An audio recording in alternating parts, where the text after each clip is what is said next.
episode of A Minute Till Six. I'm your host, Mark Haynes. You can find me at MH the Champ along with my co-host. Chris Perry, Chris.Perry SR. And as you see today on the screen, we have somebody I'm very, very excited to talk to. As you see him down there, Mr. Jeff Van Gundy. He's most young people may know him from announcing games, doing play-by-play. My generation, the 30 and up, we remember him from his New York Knicks days and Houston Rockets. Yeah. And people further back there may know him as a Division III All-American. I'm not sure very many people would care. Good morning, Jeff. Thanks for joining us this morning, man. Absolutely. How's everybody? What's going on, man? My internet is all the way up. I can't figure out what's going on. But yeah, all-time leader in free throw percentage also. Couldn't get to the line very often, though. I had to count on technical fouls by others, so yeah. He's about 10 for 10, I guess. Yeah, exactly. Well, first off, Jeff, like I said, thank you again. It's a lot of rumors going around. A lot. It's different. Every year we listen to you and see you talk at for ESPN covering the games, and we always wonder would Jeff Van Gundy ever come back to coach? And it's a few spots out there available, and your name always popping up. Is it really a possibility that you may jump back on the bench? Well, I've been gone for a long time, so it would if it ever happened, it would be a great challenge and one that I would have to make sure I had the right amount of help from a staff perspective to bridge the gap. I've done a lot of coaching with USA Basketball that I think has really helped me over the last 3 years, and been a great humbling teaching time for me with the G League players. I've enjoyed it immensely. As far as coaching though, I always say, in the time since I left Houston, I've been offered some jobs that I didn't think were a great fit for me. I pursued other jobs that I thought were a great fit for me, but the team decided to go in a different direction. So I don't think you can ever really predict these things. I have a great job right now. I enjoy. I don't really think too much in the future. I'm getting old. I'm 58. So I don't really think about too much down the road. I think about trying to have a good Memorial Day today. Yeah, speaking of which, happy Memorial Day, everybody, and to yourself. And we want to talk to you about you. Well, I've done my research on you, the last few weeks or whatever, because I always want to be prepared when we have guests, especially, want to make sure you appreciate it. What I didn't know is you're from California, even though you spent a whole lot of time on the East Coast in the New York area. I used to live I seen you went to Menlo College. I used to live in Belmont, which is, not too far from there. What made you fall in love with the East Coast over the Bay Area and stuff? Well, my dad was a coach forever in California. He's from Coachella, where they have the concert now. That's where he's from. I would have never thought that Coachella would be anything famous. I was a kid, but so he went up the coast as a high school coach, and went and got into college coaching as an assistant at St. Mary's, and then went into coaching. I think it's called Cal State East Bay now, but it was Cal State Hayward back then. So we spent a majority of my time in the West Coast. My brother graduated from high school out there in Martinez at Alhambra High School. And then after my freshman year in high school, my dad took a college job in upstate New York. And that's how we made the move to the East Coast and sort of stayed there, except for my 1 year in college at Menlo, which was a junior college at that time. Now it's a 4-year school. So yeah, been basically was in the East Coast since then. Oh, okay, Yeah, nice, nice, nice. nice. I mean, if you don't mind, real quick, I heard you say something that I kind of want to, if you don't mind, to take you back to. You said there was some jobs that people came at you for about, and then there was a coaching job that you wanted, but weren't able to get. Is there any particular job that you can mention that you wanted and wasn't able to get in the last year, a couple years here? Yeah, I'd rather not because then it just sounds like I sour understand. grapes. But I tell you one thing: the interesting part is I don't think the coaching's ever been better in the NBA. I think, Oh, wow. I think the coaching is outstanding. Um, and so, like when you evaluate, there's a lot of really talented coaches out there. Agreed. Hey, there's a Agreed. lot of guys who don't have jobs right now who are incredibly talented coaches. Agreed. And so it's hard to get one of those. And frankly, I've said this a number of times. I'd have no trouble going back as an assistant if it was the right spot. Like I've enjoyed, I think the best job in basketball is the NBA assistant coach. I Wow. was an assistant for I think 6.5 years. Yeah, with the Knicks. I got to work for 4 different guys in that time, and man, you learn a lot. You get to deal. Back then it was different. There was smaller staff, so you got to do Right. a lot more. And you didn't have the hassles of being a head coach.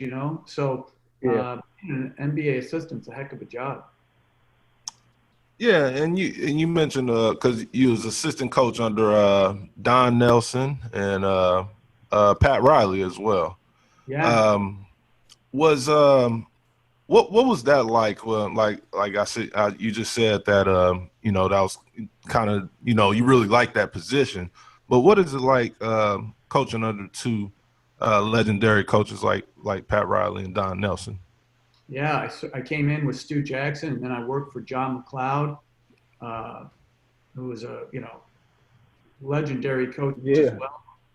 And so yeah, all those guys were different, uh, but they were all the same in that in their own way, how they saw the game. They were very demanding. Now Pat Riley, obviously, and Don Nelson uh, coached the game different, but that doesn't mean they had differences in that winning was the ultimate goal.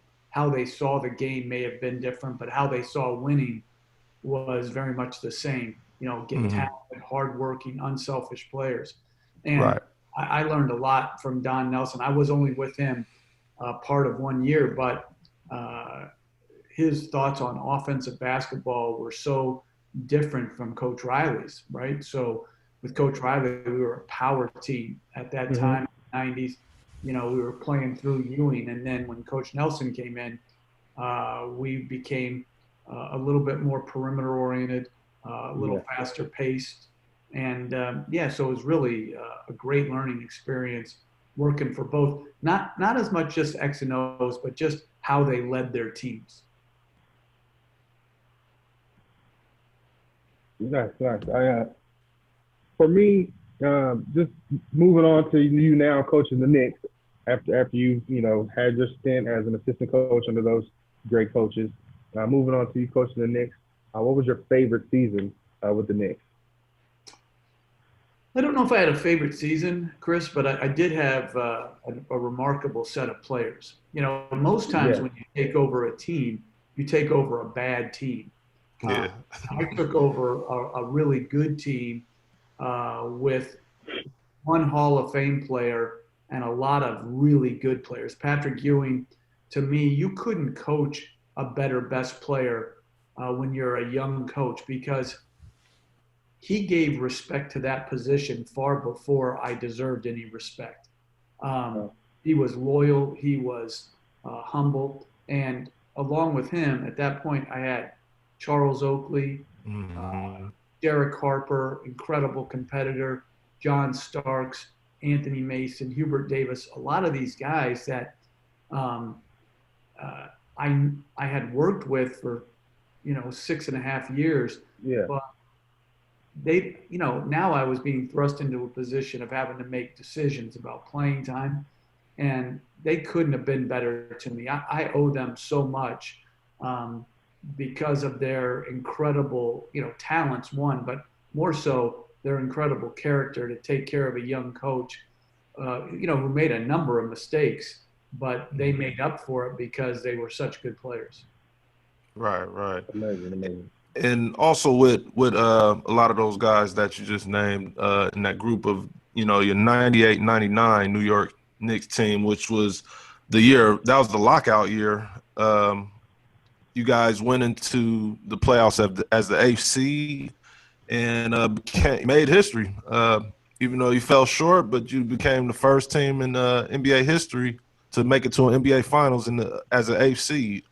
At the beginning, well, obviously you go into the year thinking about winning, but jumping in as an eighth seed, were you guys confident that you guys could really make a run?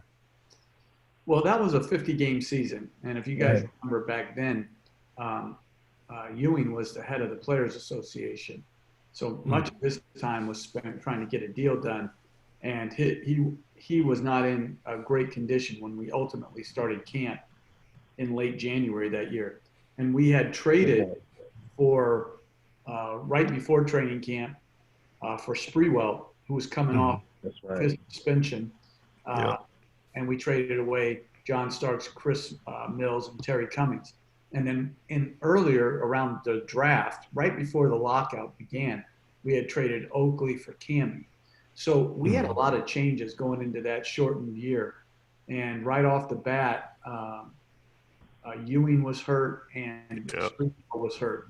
And so we didn't play very good basketball at all until about 12 games left in that shortened season. And I think we ended up that year, that shortened season, at 27-23. But if we had played a whole season, we would have probably been a fourth or fifth seeded team. We would have been right around 50 wins. So for Miami, it was unfortunate. We played them in the first, in the first round, but it wasn't like they were getting a normal 8-seeded team. Back by that time, we had our players back, and we beat them in a thrilling Allen Houston game winner, deciding Game 5, and then went on and played and swept Atlanta, beat Indiana. But by that time, Ewing was hurt and out for the rest of the playoffs. Larry Johnson got hurt in our last game against Indiana. But that team was remarkable in that they had a true resilience and perseverance. And a guy I haven't mentioned, but was with, through that whole thing, was Charlie Ward too. Charlie Ward, Chris Childs. So, we were really fortunate. The one thing I was really, I could always be proud of those teams about, guys, is that we may have been beaten, like in that year, beaten by San Antonio. But our guys were rarely outcompeted. We had a very competitive group of guys that brought it on a nightly basis. Yeah, definitely. Yeah, I have two questions off of that. First one, you don't mind, I asked, how do you compare the lockout season to now? Just listen to how you said you guys came back, everybody was off. How would you compare that into, them coming back to the NBA now? And I think it's mid-July they're looking at. Do you feel like they would have the same thing as far as the competition is in the beginning, players kind of off, or what kind of expectation would you have coming back? Yeah, I think they'll face one similarity in the lack of conditioning. In the lockout, you couldn't work with guys, and it was up to them to stay in shape. And some guys did a really good job, and some guys, had some struggles with their conditioning, which led to some injuries. Right? I think the same thing will be happening now, and in a large part due to no fault of the players, because they haven't been able to be in gyms and working out like they normally would. I see this a little bit different. If we're to get back in July, like is the speculation out there, I think the teams will bring with them their roster and their record, but they'll be starting completely over. It's like a new season. And I think you have to approach it like that. And Greg Popovich always says, you can't skip steps. And I think it'll be important for those teams not to skip steps, not to think that they're, can pick right up where they left off. And then how to best utilize your time, because however much time you get won't be nearly enough.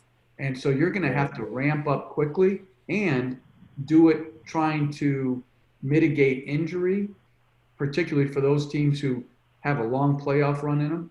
And this is going to be a great, great challenge. I think we have to all be ready to accept that the quality of basketball early is not going to be high quality. Yeah. Yeah, We definitely just agree have to with that. accept that and just be happy that we're back playing again. If For sure. Definitely agree For with sure. that. And then my second part of that question, what you brought me into it as far as the injuries are concerned, do you think that the Brooklyn Nets, as an 8th seed right now, they would potentially have Kyrie Irving and Kevin Durant come back? Do you think they can also make history and be another 8th seed that goes to the finals?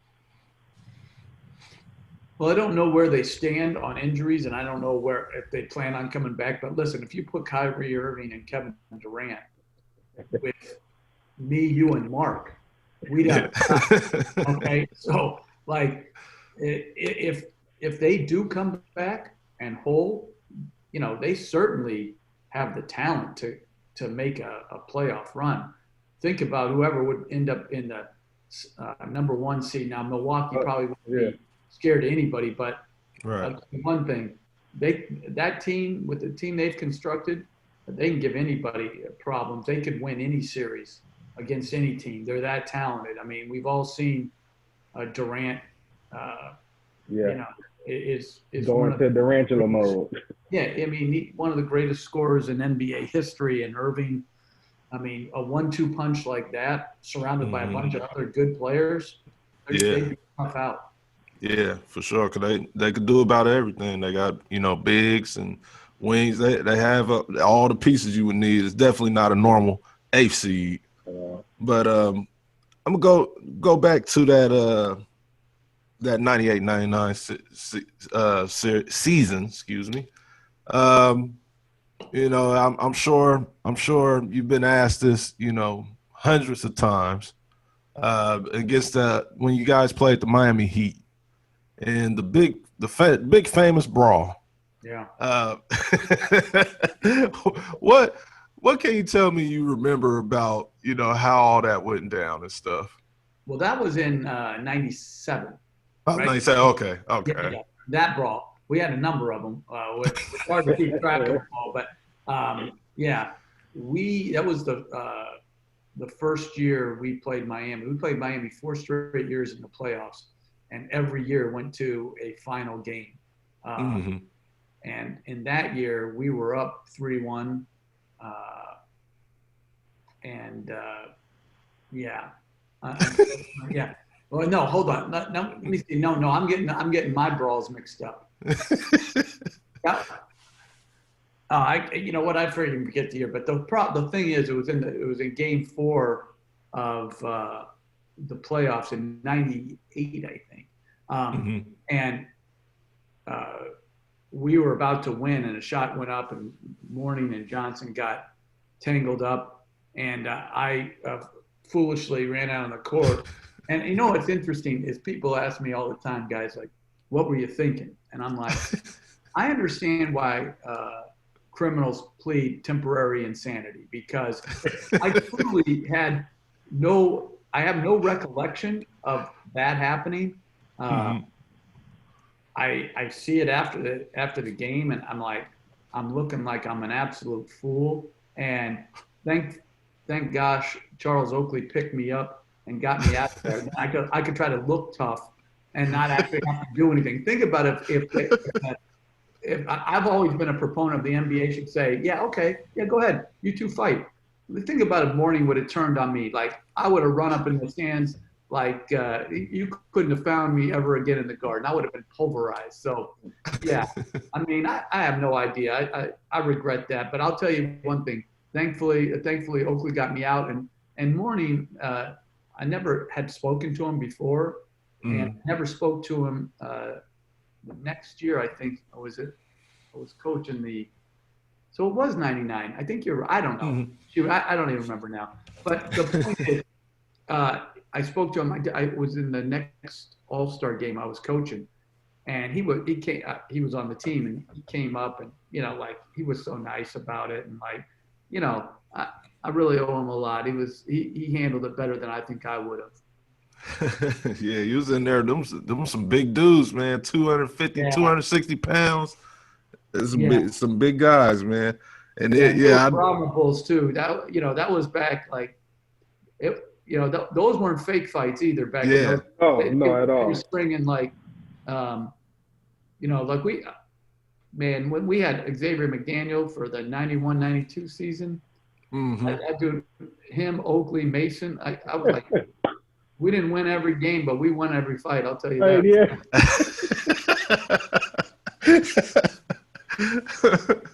That was hilarious. Dev, you've named a host of great players on your Knicks teams, and you Man, were also able to coach All-Star games. Who's your favorite player you were able to coach? I would never narrow it down to one.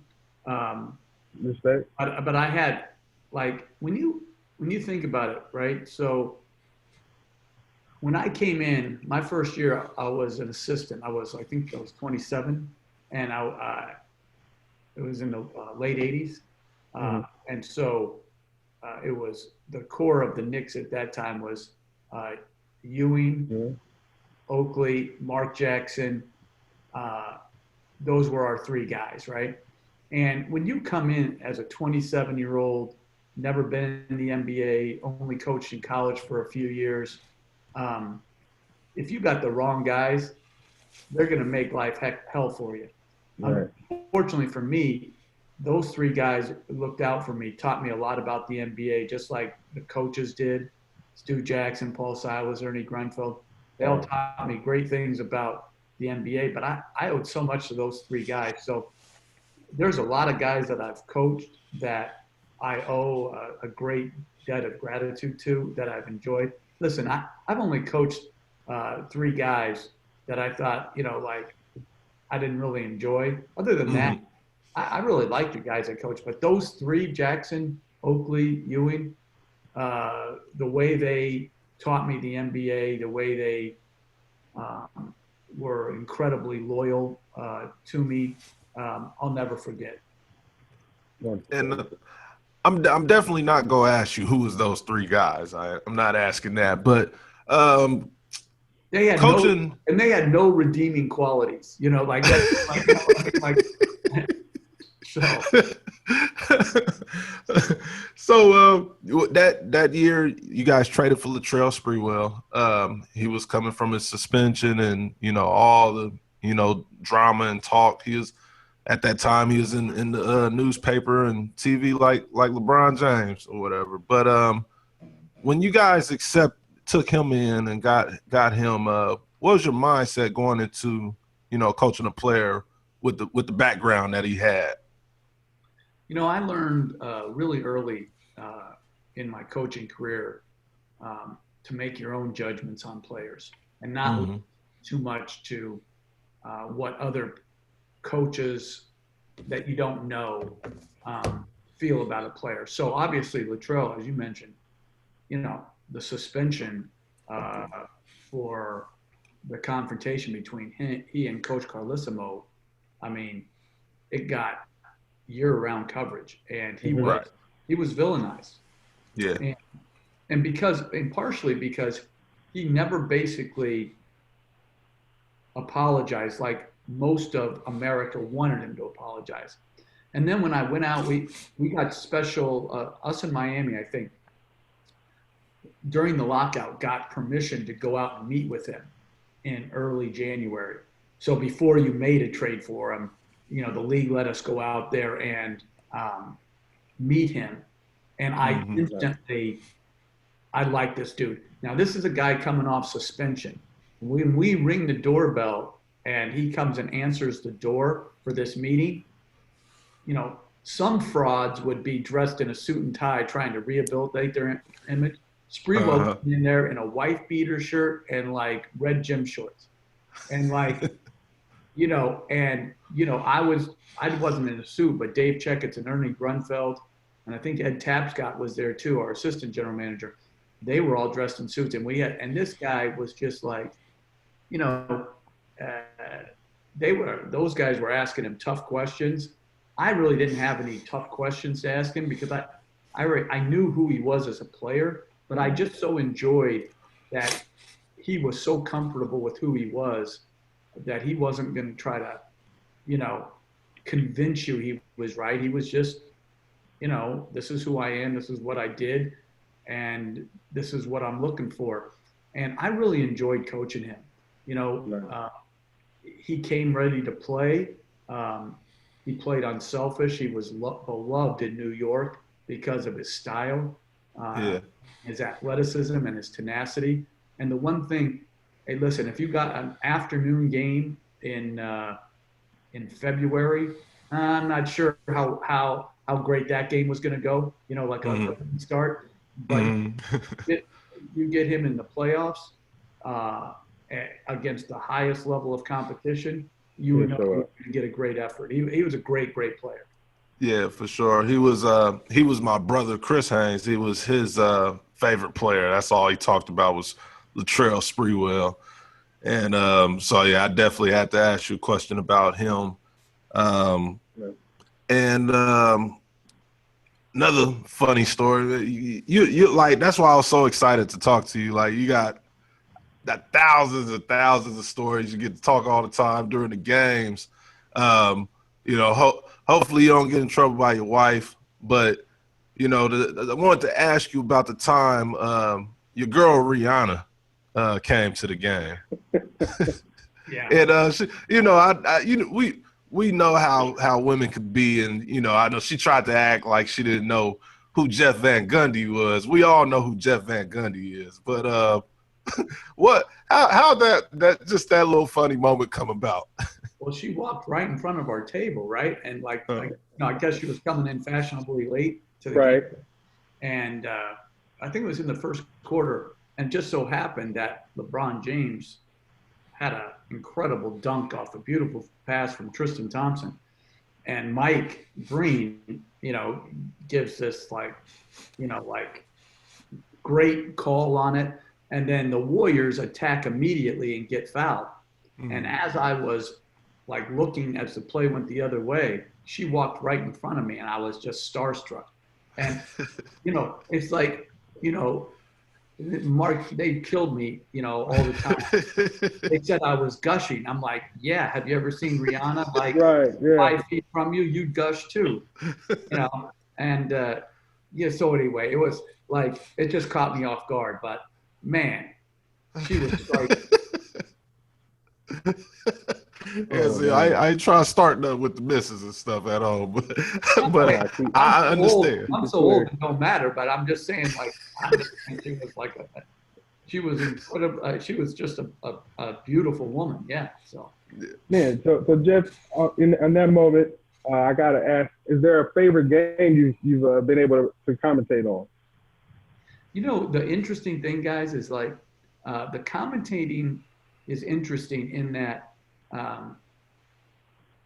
Both sets of fan bases, no matter what game you do, both sets of fan bases complain that you're pro the other team, right? Yeah, so you're always pro the other team. And so it really comes down to me. I love doing games for people that I know, friends, in coaches, because I get to see them. And the thing I like, the interesting part, and I don't know about you guys, but the thing I miss most about coaching is the competition and the camaraderie, and it can't be replicated. And so you never get competition in broadcasting, but what you do get is camaraderie. And I love doing the games with Mike and Mark, and even when I get split up from them, I really enjoy everybody. So it's not the game, it's who I get to work with that gives me the most joy. The best, I think, series that we did, it was that the Ray Allen shot against San Antonio, an incredible comeback and game. I think the Cleveland comeback against the Warriors That game, 7 was an amazing game Yeah. to see. Back and forth. Yeah. So I would say those two to me. But the one that stands out is I got to do a series where my brother coached in the finals against the Lakers back in 2009. And even though they lost in 5 to the Lakers, that was pretty special seeing my brother coach in the finals. For Absolutely. sure. For sure. Both Van Gundy brothers been in the finals. Do you guys talk about that much? Both lost in 5. Yeah. Yeah. Both in 5 too. Yeah, sure is. So do you guys ever talk about that and maybe even talk about who team was actually better? No, what's interesting is that I think, you don't really have a lot of time in coaching to reminisce. I think sometimes now we could, but I think the things for us that was the most challenging was back when I was coaching the Knicks. He was an assistant on the Heat, and man, those fights and stuff, they brought some points where we didn't talk a whole lot, because he was trying to stick up for that bully PJ Brown who threw my little Charlie Ward to the ground. So yeah. So that brought some. Yeah, we didn't see. It's interesting. You can see the same event and have a totally different perspective. Depending on. So anyway, I back then we didn't get a chance to reminisce as much, and now I don't know. We just don't. There ain't a lot of reminiscing. You just go on, and you realize really that looking back, that's why I hate the term legacy for players. Like, it's who cares? Like you hope that you've done good in the world, right? And you hope you've competed as hard as you can. And but why would you care what someone else says about you? Like I never understood these players who get all caught up in how people are talking about them, particularly after they retire. Like that whole Last Dance thing, man. Like it's so long ago. I'm like 27 years ago. Like who cares? Like if somebody said you did something wrong, or I don't know. It just seems like a lot of nonsense to me. Right. Yeah. Now that's what I was gonna ask you your opinion on that. With the Last Dance being over last Sunday, this past Sunday, yesterday was the first day without it. From a grade from F being the lowest and A being the highest, put you on the spot a little bit. What do you give that documentary or docuseries?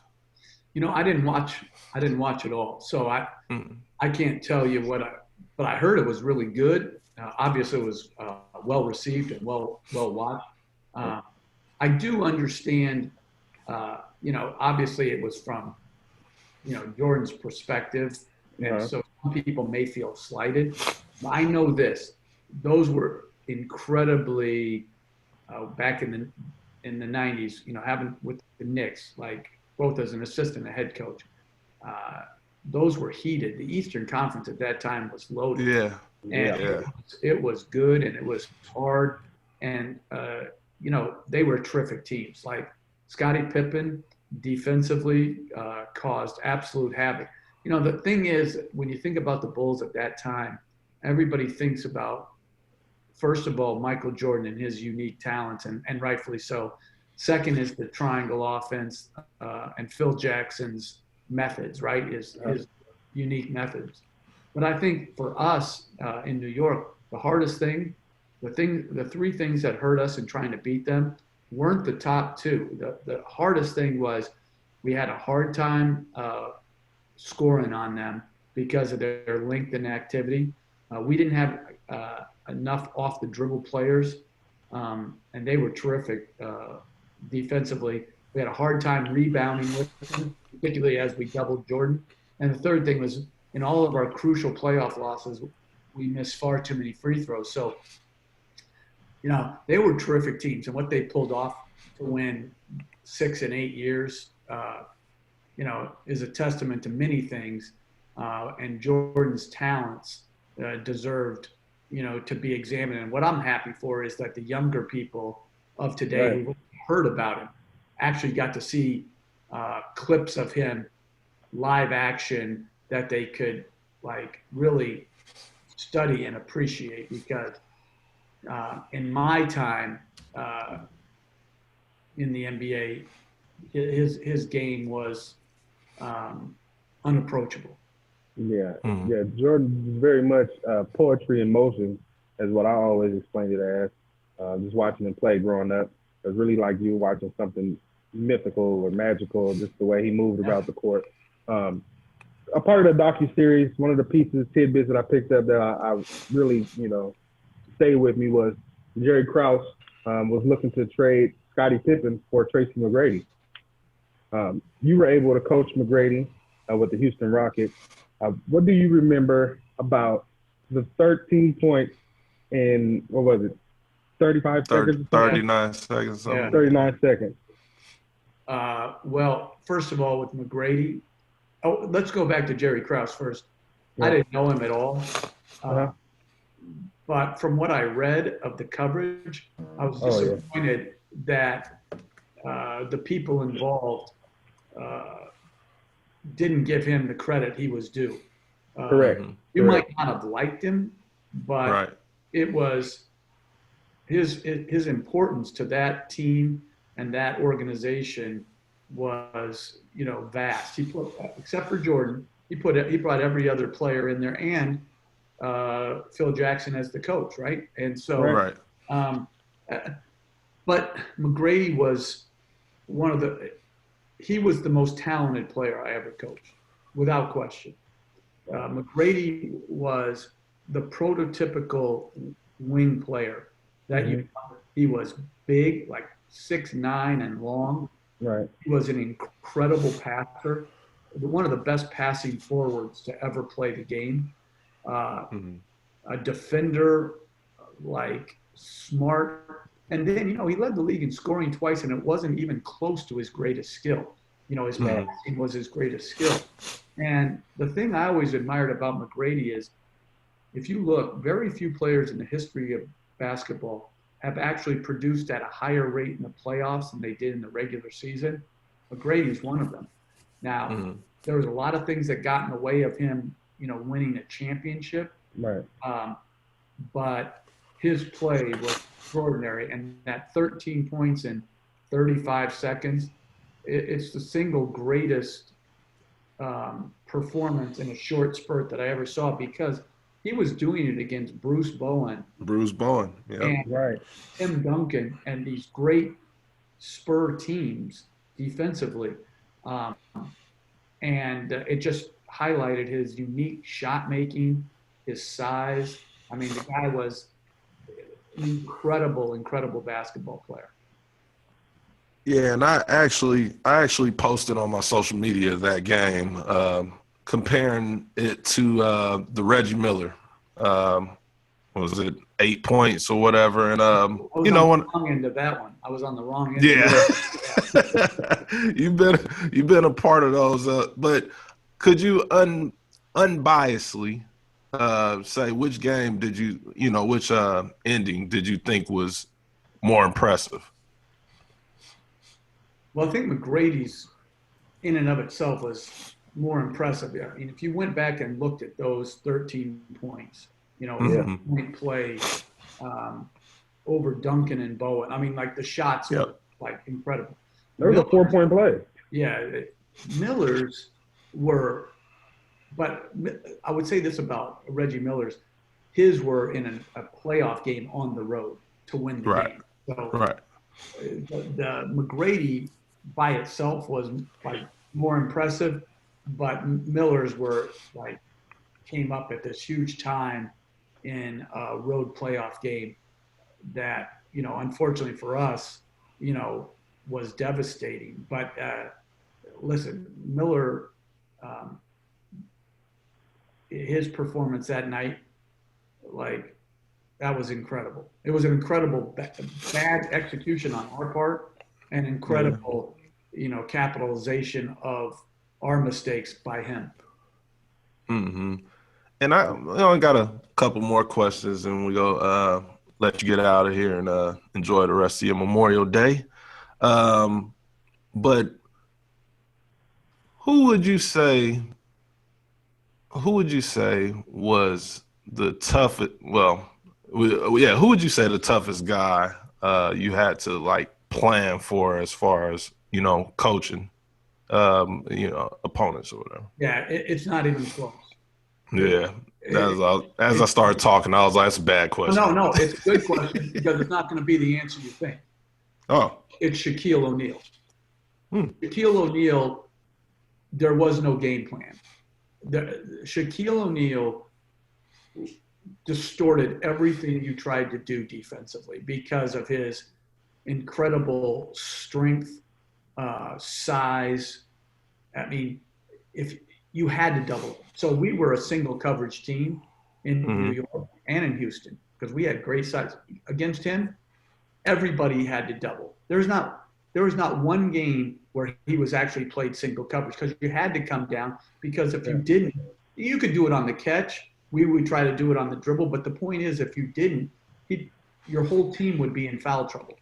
And if he was actually refereed correctly, his team would have never lost. His team would have always been in the penalty.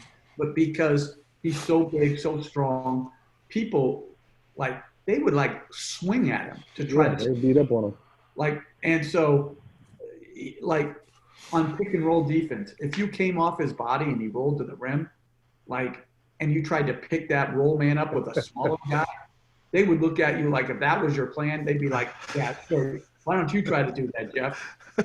So Shaquille O'Neal, to me, because of his athleticism, his power, his strength, his size, agility, all of those things, he was the guy who was who most distorted your initial scheme. And you had to have depth at the center position because you're always going to be in foul trouble. I mean, the guy was an absolute nightmare to deal with. And, there were a lot of guys that have been hard to guard and been, keep you up at night. But O'Neal by himself was the single hardest game plan distorter of all time. I thank you for that, Jeff. Me and Mark, we recently had some go back and forth on our recent podcast about Shaq and Hakeem, the Dream, about who was the more dominant player. Correction, it wasn't dominant. That wasn't the word. I just said who's the better player. Well, first of all, I always love in these debates. I always say, give me the second pick. Pick who you want. If you want Dream, I'll be fine with O'Neal. And if you want O'Neal, I'll be fine with Dream. So, hey, go ahead, because I think Olajuwon, the combination of perimeter, agility, and skill, post-game, and then defense ability was, he was an amazing, amazing athlete, just like ballet in motion. Just beautiful footwork. And then O'Neal, raw power. There was literally nothing you could do with either guy. So good luck to you. Yeah. Good luck. I'll take that. I'll definitely take that. Yeah, and then with getting into your doing play-by-play, did you know that was something you wanted to get into while you were coaching, or how did that even come about? Yeah, so I didn't have any inkling that I was going to do that. When I left the Knicks, the lead broadcaster for the Knicks and also for TNT at that time was Marv Albert. And by his goodness, he asked TNT to bring me along to work with he and Mike Fratello that following year. And so I did TNT with Mike and Marv for a year, really enjoyed it because they were so good to me, so taught me a lot about the business. And then the following year I went to Houston for 4 years. So I had 1 year of experience. And so when I got let go in Houston, I was fortunate that an executive named Mike Pearl, who had been at TNT, was now with ABC and ESPN. And he pushed for me to come in. And, the day I got fired, it was literally the day I got fired from Houston, there was a game in San Antonio that night, a playoff game, and I worked the game. So I was fired and I was working on the same night. It was great. So it sort of helped in the transition, you know, and I've been there ever since. And, you know, the people at ESPN and ABC have been great to me, and I've been really fortunate. That's okay. Listen, man, I just want to, real quick, I know we talked about the Knicks, and we talked about Patrick Ewing as one of the 3 players. So real quick before we get out, I want to make sure that, you know, I send my well wishes and prayers to the big man from Georgetown. And as he's dealing with what he's dealing with, we wish you all the best, Patrick, and get back healthy, buddy. Absolutely. Yes, sir. And I just want quick little story that I have with my short history of being connected with Mr. Jeff Van Gundy. Okay. You know, you were always somebody that was really, really high on my list. So I was like, I really want to meet Jeff Van Gundy and talk to him. And well, I'm not actually meeting you, but I got you on the podcast, which is great. But you don't have social media, right? No, that's not my thing. But you know, it's not my thing. And frankly, I'm a technological idiot. I really don't know. I can barely get on a Zoom. Right. So, but you have to follow people now, which I didn't know on Instagram. You have to actually join. So I actually joined Instagram, but I wouldn't even know. So I want to follow, you know, like my kids, their friends. Right.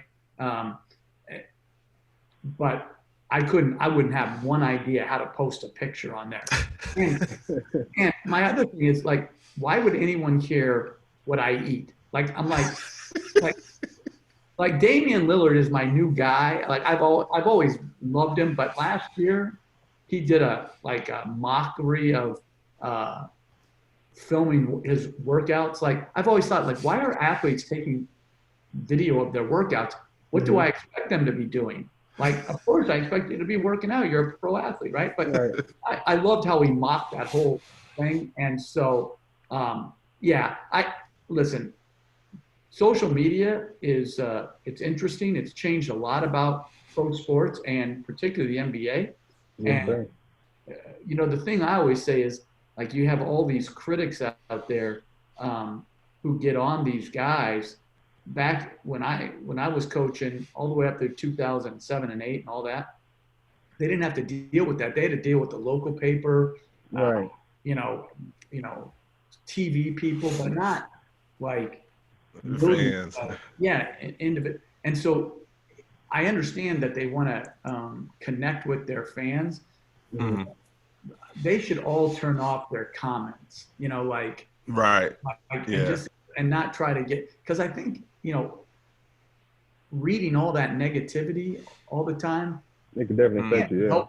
Can't be helpful. So you won't see that because I wouldn't even know how to read them, and I also wouldn't post a picture. So much for me, like, you know, you can't see me on social media because I don't know how to do it. Yeah, that's why I was like so surprised, because I've seen you on Charlie Ward's his Instagram live, and I'm clicking it. I didn't look at the bottom half, so I didn't even look at you. And I was like, "Who's Charlie Ward talking to?" And I clicked the name, and it said Jeff Van Gundy, and I was like, "What?" So I go back in and I see you. And I'm like, "This really Van Gundy." I was like, "Let me message him right now." So, you know what's crazy about that is you don't know the agony I put Charlie Ward through about how to get on an Instagram live. Like, he had to talk me through it. Like, I swear to God, it was like 3 or 4 times. I know he was like so frustrated. It's like, well, you just go on and you click on this. I'm like, I don't understand what you're talking about. So, yeah. But you know what? You mentioned Charlie Ward, and I mentioned him earlier. If Charlie Ward had come up in the social media age, think about this dude won the Heisman Trophy. And oh, by the way, played 13 years in the NBA. You know, like Joe Burrow says he could get 10 or 12 in an NBA game. Okay, Joe, stop. But that was good. Like, here's the thing. Charlie Ward actually did what he talked about that everybody else would say, like, oh, that's crazy. Charlie Ward did that. Can you imagine that? This guy won the Heisman Trophy and played another sport professionally for 13 years, and I think was drafted by the Yankees as well. So it's like if he had come up in the social media age, people would be falling all over themselves. Yeah. Like that's how great an athlete he was. Yeah, definitely. I'm actually in the works of getting him on the podcast. So this gonna be like a New York thing coming. All right. Hey, he's one of the great athletes ever, and an incredible competitor. I always say Charlie's a very devout Christian, and he would pray for you before the game, try to cut your nuts off during the game, and then pray for you after the game. That's the best. You speak about great athletes. I'll let you go with this last one for me. This is going to be ranking your five duos here in the NBA. Number one, excuse me, what would be your number 1 through 5? We have LeBron and AD, Kawhi and PG, Russ and Harden, Steph and Clay, Van Gundy and Mark Jackson. Oh, I like that. I like how you well, we're fifth, and a way down fifth. Way down fifth. Yeah, way down fifth. Mark would say if you had eliminated me, he would have put himself first. But listen, you have to give man those 4 that you named. Yeah. Man, that's a powerful thing. So. With Thompson and Curry being hurt, what they've accomplished together, what Mark actually did to start it out there as far as elevating their level of confidence in themselves, what Steve Kerr has continued to build with them. They've had great career. James, an all-time great, he might at the end of the day have the best career of any NBA player ever. Which is different than being the best player ever. I couldn't answer the best player ever, but James may have the best career ever. Mm-hmm. Davis is so talented. Kawhi's championship last year, Paul George's incredible talent, and then Harden and Westbrook play so different. I mean, think about it. I've thought about this. Harden and Westbrook played together before and now find themselves still in their prime on a different team. That's crazy. Yeah.